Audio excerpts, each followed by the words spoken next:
جہلم کے جی T road پر fly over کی تعمیر بڑا مسئلہ۔ فلائی اوور نہ ہونے کی وجہ سے شہریوں کو سڑک کراس کرنے میں شدید مشکلات کا سامنا۔ مقامی افراد نے محکمہ شاہراہات سے ہنگامی بنیادوں پر فلائی اوور کی تعمیر کا مطالبہ کر دیا۔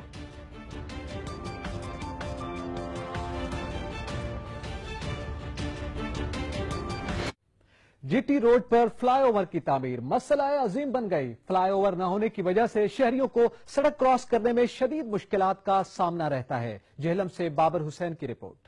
جہلم زیادہ کے مقام پر فلائی اوور نہ ہونے کی وجہ سے شہریوں کو کافی مشکلات کا سامنا ہے۔ جی ٹی روڈ کے دونوں طرف سرکاری اسکول، کالجز اور اسکول ہونے کے علاوہ بڑی بڑی گنجان آبادی بھی موجود ہے، جس کی وجہ سے جی ٹی روڈ پیدل پار کرنے والوں کو کافی مشکلات کا سامنا ہے۔ شہری جان ہتھیلی پر رکھ کے روڈ عبور کرتے ہیں، جس کی وجہ سے شہریوں کو کافی مشکلات کا سامنا کرنا پڑتا ہے۔ جی ٹی روڈ پر ہیوی ٹریفک کی وجہ سے بزرگ شہریوں کے علاوہ خواتین اور اسکول کالجوں کی طلبہ و طالبات بھی سخت پریشانی کے عالم میں سڑک عبور کرتے ہیں۔ جو بھی حکومت آئی ہے یہاں شہریوں کو سڑک عبور کرنے کے لیے فلائی اوور کا لالی پاپ دے کر چلی گئی، لیکن فلائی اوور صرف فائلنگ کی حد تک رہا ہے، کوئی عملی کام نہیں ہو سکا۔ طلبہ کا کہنا ہے کہ فلائی اوور نہ ہونے کی وجہ سے ہمیں کتنی دیر لگ جاتی ہے سڑک عبور کرنے میں۔ کالج سے چھٹی ہوتی ہے تو بہت زیادہ رش ہوتا ہے اور ہمیں جی ٹی روڈ عبور کرتے ڈر لگتا ہے۔ حکومت کو چاہیے کہ فلائی اوور بنائے۔ فلائی اوور نہ ہونے کی وجہ سے یہاں پر حادثات معمول بن گئے ہیں۔ لوگوں کا کہنا ہے کہ حکومت کو چاہیے یہاں پر شہریوں کی سہولت کے لیے جلد از جلد کوئی فلائی اوور تعمیر کیا جائے۔ کیمرہ مین حسنین علی کے ساتھ بابر حسین، سچ نیوز، جہلم۔